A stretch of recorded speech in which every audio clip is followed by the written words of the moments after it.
बिस्मिल्लाहिर्रहमानिर्रहीम इय्याक नअबुदु व इय्याक नस्तईन। अभी ईएनटी की थर्ड वीडियो है ऑस्पी की, जिसके अंदर हमने थ्रॉट की एग्जामिनेशन मतलब गले की जो एग्जामिनेशन करनी है ना, वो किस तरह करनी है वो मैं आपके साथ जल्दी से शेयर कर देता हूँ। पहली वीडियो में हमने एयर और नोज़ ऑलरेडी डिस्कस कर लिया, वो वीडियो मैंने ऑलरेडी अपलोड कर दिया, वो जाकर देख लेना।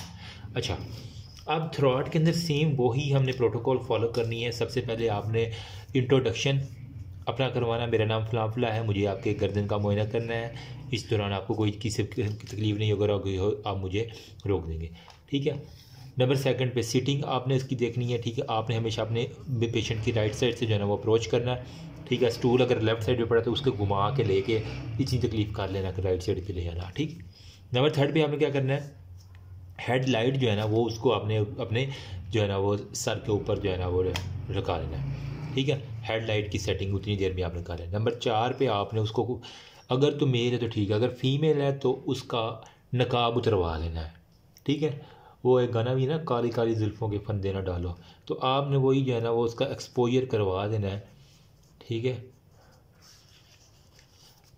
अब इतना एक्सपोजर करवाना है कि उसकी ये जो स्टर्नम है ना ये वाली, ठीक नज़र आए। उसे पहले बता देना है मुझे एग्जामिनेशन करना है, इसलिए ज़रूरी है। चित्र ना खा लेना, बंदे के पुत्र मान के बैठो, स्पेशली फॉर बॉयज़, ठीक है। नंबर 5 पे आपने जो है ना वो इंस्पेक्शन करवानी है। इंस्पेक्शन में क्या है, आपने चेक करना है कोई भी विजिबल स्कार तो नहीं। आपने अब ये हेड टाइट अपने माथे पे पानी हुई है, ठीक है। ये मारोगे इधर और यहाँ पे देखोगे गर्दन की पूरी पूरी गर्दन पे, यहाँ पे यहाँ पे यहाँ पे कहीं पे कोई स्कार तो नहीं है, ठीक है। लाइट मार के चेक करोगे, फिर कोई बाइट के निशान तो नहीं है। फिर हमारे पास नंबर 6 पे आस्क पेशेंट टू से, ठीक है, उसे बोलने को कहो 1 2 3 ABC, ठीक है। इस तरह कुछ भी लफ्ज़, इससे आप जब वो बोलेगा ना ABCD, आपको आवाज़ से पता चल जाएगा कि इसके अंदर हॉर्नेस है या नहीं है। कितना इजी वे है, ठीक है। तो उसको बुलवा के हमने कहना है। नंबर 7 पे आपने क्या करना है, डीप ब्रेथ के ऊपर ले जाना है।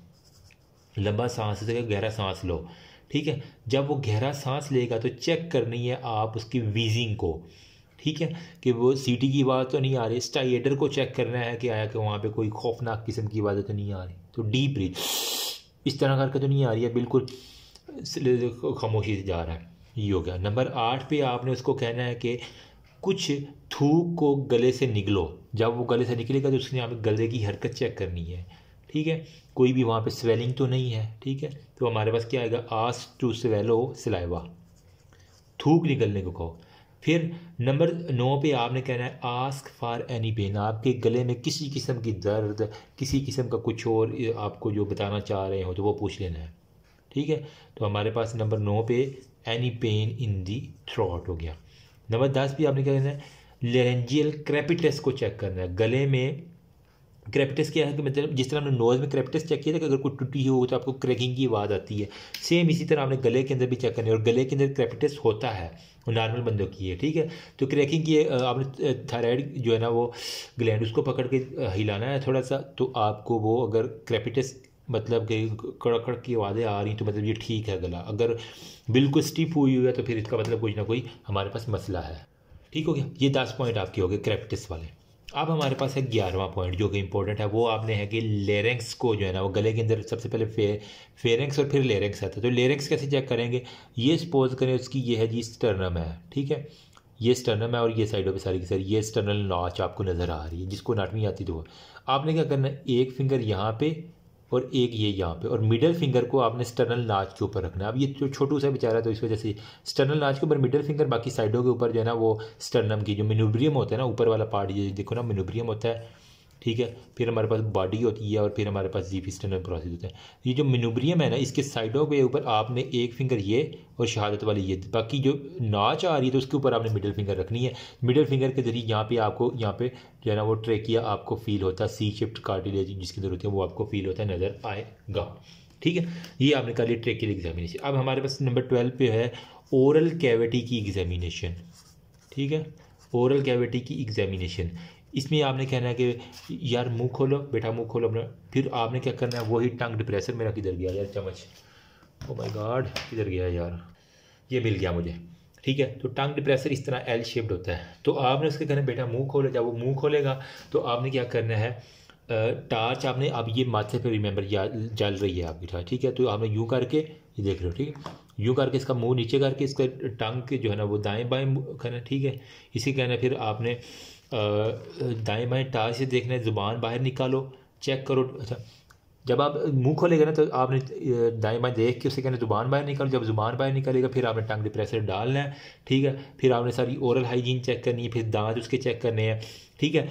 ये क्यों हमने किया, अगर तो मरीज़ को ट्रिसमस हुआ मतलब लॉक जा तो वो मुंह ही नहीं खोल पाएगा। ये जो पान छालियाँ खाती हैं ना, तो इसका ये पता दांतों से भी पता चल जाता है कि उसके ऊपर गुटखा तो नहीं खा रहा। तो ये इस वजह से ये हमें थ्रॉट की सारी एग्जामिनेशन फिर आगे फंस, ठीक है।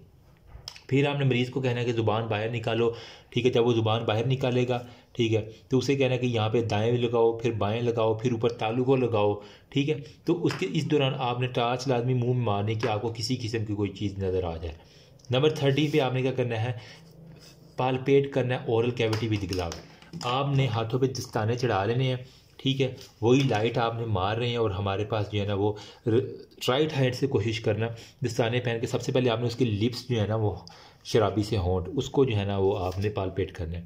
फिर साइड्स को जो है ना वो आपने पालपेट करना है। फिर आपने बिलो दी टांग ज़ुबान के नीचे देखनी कोई चीज़ तो नहीं है तो वो देखनी, ठीक है। ये हमारे पास हो गया पालपिटेशन। नंबर 14 पे आपके पास आ जाएगा इनडायरेक्ट लेरिंगोस्कोपी आपने करनी है। इनडायरेक्ट लेरिंगोस्कोपी पहले हमने किया था राइनोस्कोपी, एंटीरियर राइनोस्कोपी हमने वो स्पेकुलम के जरिए किया था, थेंडिकुलम स्पेकुलम के जरिए। और पोस्टीरियर वाली हमने जो शीशा था जिसको मैंने गर्म करवाया था, जिन्होंने वीडियो देखी है, तो हमने पर थोड़ा सा टेढ़ा शीशा था जिसको हमने पहले गर्म किया था लाइटर के जरिए, उसके बाद हमने किया था, ठीक है। अब हमने जो है ना यहाँ पे लेरेंगोस्कोपी में क्या करना, वो था रहीनोस्कोपी। रहीनोस्कोपी में हमने टेढ़े वाला शीशा था। अब एक होता है हमारे पास बिल्कुल सीधा शीशा, उसका ये एंड वाला टेढ़ा नहीं होता, वो बिल्कुल सीधा होता है, ठीक है।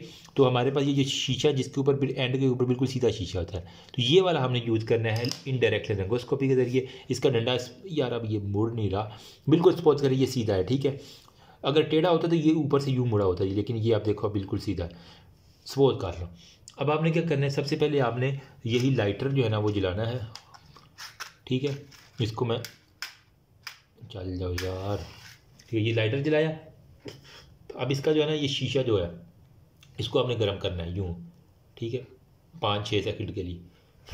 अब ये गर्म हो गया, उसके बाद आपने क्या करना है कि इसको हमने क्यों गर्म किया, ताकि इसके ऊपर किसी किस्म की वो जब सांस से भाप आती है वो ना बने।